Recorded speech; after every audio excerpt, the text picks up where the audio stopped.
Thank you. I'd like to thank the Institute for inviting me as well.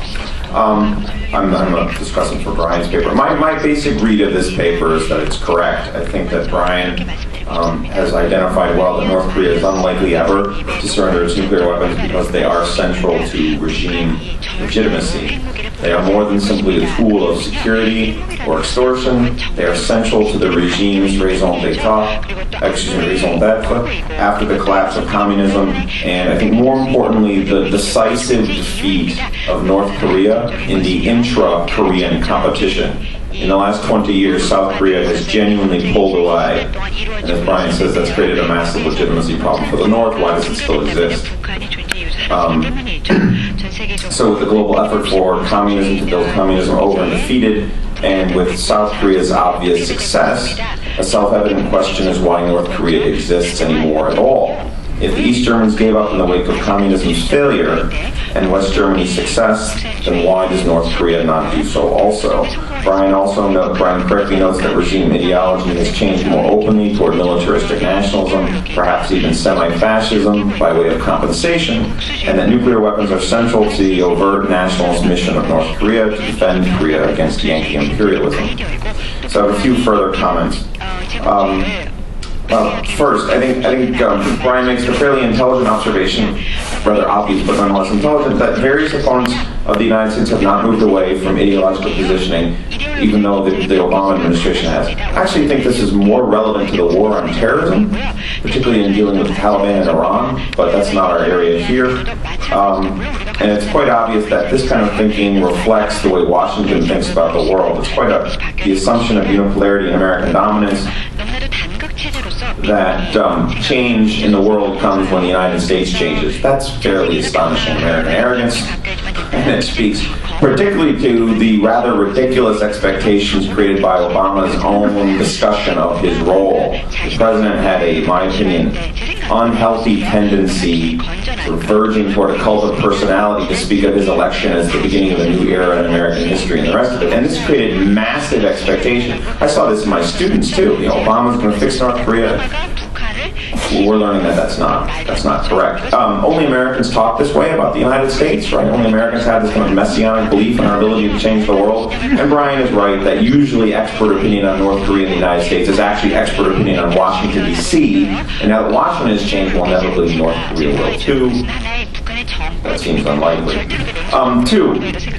Brian makes the argument, I think this is actually quite good too, that Pyongyang means what it says, right? That North Korea means what it says. Northern ideology is a serious exposition of regime beliefs, not a cynical ploy.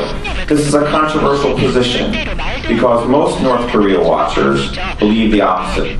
North Korean ideology is perceived to be so ridiculous, so bizarre, so fraudulent. For example, Juche has never actually been correct. North Korea has never been self-reliant as far as we know. Right? So we cannot take it seriously. It's so bizarre, so strange, we shouldn't listen. Right? And people like Madeleine Albright and Sally Harris and others have sort of acted on this belief. But it's also correct that dictatorships, particularly right-wing dictatorships, do in fact frequently mean what they say. And here's just a good list. Hitler, Franco, Mussolini, Osama bin Laden, the mullah theocrats in Iran, various clerical fascists in Latin America, and the Taliban have all told us, fairly explicitly actually, how they see the world and what they think should be changed. So Brian's claim essentially is that North Korea is doing the same and that we should listen actively to it. In international relations theory, that's my area, by the way, I'm an international relations specialist, not necessarily a Korea specialist, I apologize.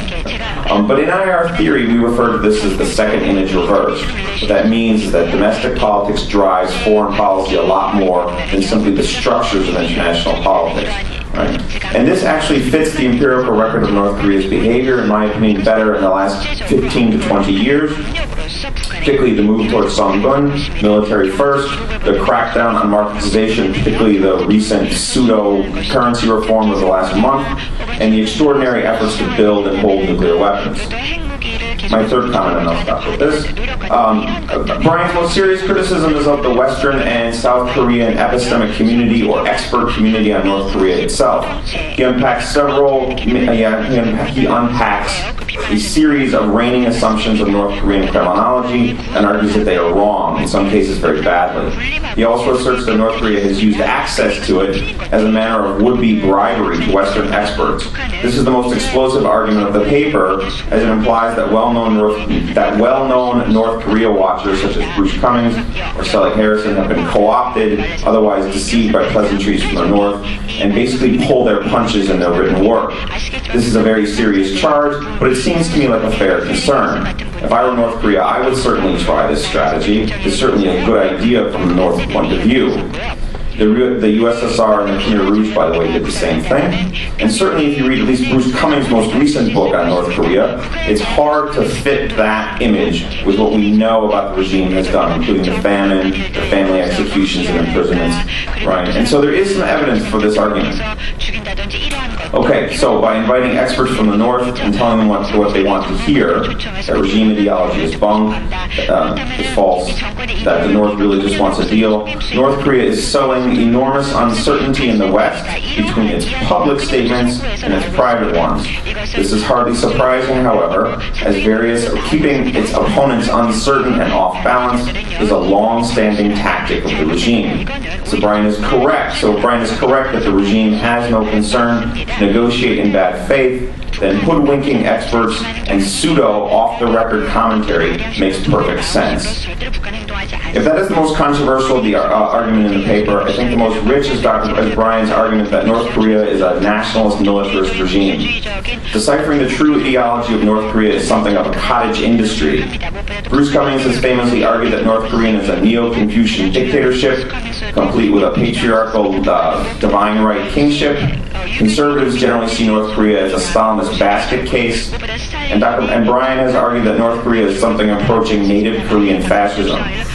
Elsewhere, Dr. Meyer has written that North Korea is extraordinarily ethnocentric, and that even during the Cold War, socialist internationalist allies did not find it very internationalist. This is a crucial debate, and in my opinion, if we have time, we could use greater exposition of this discussion. Thank you.